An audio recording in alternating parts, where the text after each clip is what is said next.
Ready? अरे क्या कर रहे हो? सौरभ जी, सबसे पहले आपको बधाई और प्राथमिकता क्या रहने वाली है?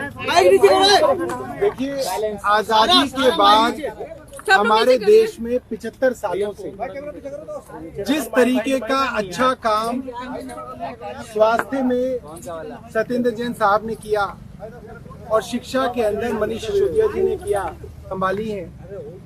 जैसे भगवान राम जब वनवास गए तो 14 साल तक उनके भाई भरत ने उनका कामकाज संभाला, तो मैं और आतिशी भी उसी तरीके से मनीष जी का और सत्येंद्र जैन साहब का काम संभालेंगे और ईश्वर से ये निवेदन करेंगे, प्रार्थना करेंगे कि वो जल्द से जल्द जेल से रिहा होके आएं और अपना काम वापस संभालें। What will be your priority, Saurav? You've been given this crucial Ministry of Health, Urban Development, Water and In Hindi. Industries. 3 बड़े महकमे जो हैं अरविंद केजरीवाल जी के फ्लैगशिप महकमे बताए जाते हैं। हेल्थ और एजुकेशन हमेशा से रहा है और दिल्ली के अंदर अब यमुना पे काम करना, यमुना की सफाई करना, यमुना को साफ और निर्मल बनाना और हर घर तक पानी पहुंचाना, ये हमारे जो है बेसिकली एजेंडा रहेंगे। और जो काम पिछले कुछ दिनों से थोड़ा स्लो हुआ है, क्योंकि जिस तरीके से केंद्र सरकार हमले कर रही है, दिल्ली वालों के काम को स्लो करने की कोशिश की गई है, उनको तेजी से करें। आपकी शिकायतें होती है कि एलजी काम नहीं करने देते हैं। फाइलें रुकी पड़ी हैं कई सारी, वो कैसे किया? अब एलजी साहब से तो हम लोग निवेदन ही कर सकते हैं कि एलजी साहब हमें और दिल्ली वालों को काम करने दें, काम बेहतर हो जाए। अब आगे जैसा होगा वो आपके सामने आएगा। What will be the biggest challenge, Saurav, given the time that you are joining as a minister, with the kind of credibility crisis that your government may have in the eyes of some people? What is the biggest challenge that you have? देखिए, केंद्र सरकार हर कोशिश करेगी काम को रोका जाए और पिछली बार दिल्ली वालों ने हमको मौका इसलिए दोबारा दिया क्योंकि वो लोग रोकते रहे और हम काम करते रहे।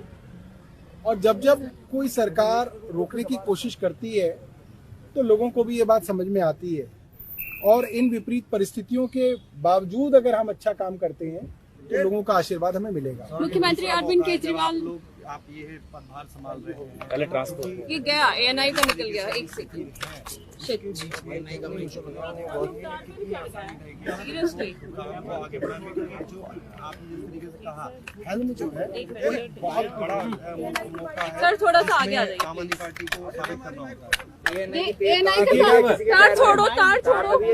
बोलने तो केंद्र सरकार बहुत हमलावर है और जिस तरीके के हमले केंद्र सरकार आज आम आदमी पार्टी पे कर रही है, इस तरीके के हमले कभी नहीं देखे गए किसी अपोजिशन पार्टी पे। इस तरीके के हमले सुने भी नहीं गए कि आपके 2 सबसे बड़े नेताओं को जेल में डाल दिया हो और एक विच हंट चल रहा हो कि किसी ना किसी तरीके से इनकी पार्टी के नेताओं को जेल में डाला जाए। तो परिस्थितियां बहुत जो है अच्छी नहीं है, मगर पहले की तरह इस बार भी दिल्ली वालों के लिए काम करें। So will you be able to fill in the shoes of आपको लगता है कि आप भर पाएंगे? देखिए, केंद्र सरकार ने दिल्ली सरकार के 2 वरिष्ठ मंत्री, हमारी पार्टी के 2 सीनियर नेताओं को, मनीष सिसोदिया जी को और सत्येंद्र जैन जी को झूठे केसेस और झूठे आरोपों के तहत जेल। लेकिन क्योंकि दिल्ली के अरे तो नीचे कर लो ना यार, कैमरे में सीधे। जब तक मनीष सिसोदिया जी और सत्येंद्र जैन जी इन झूठे केसेस से रिहा होकर नहीं आते हैं, तब तक सौरभ भारद्वाज जी और मुझे माननीय मुख्यमंत्री अरविंद केजरीवाल जी ने जो जिम्मेदारी दी है, दिल्ली के लोगों के लिए जो जिम्मेदारी दी है, हमारी काम रहेगा उसको वहन करना, दिल्ली के लोगों के काम को करते रहना। जैसे जब भगवान श्री राम को वनवास हुआ था तो उनके छोटे भाई ने उनकी खड़ाओं को रखकर 14 साल तक शासन किया था, उसी तरह से जिस प्रकार मनीष सिसोदिया जी और सत्येंद्र जैन जी ने दिल्ली सरकार में दिल्ली के लोगों के लिए काम किया है, जब तक वो दोनों इन झूठे केसेस से छूट कर बाहर नहीं आते तब तक हम ये जिम्मेदारी संभालेंगे।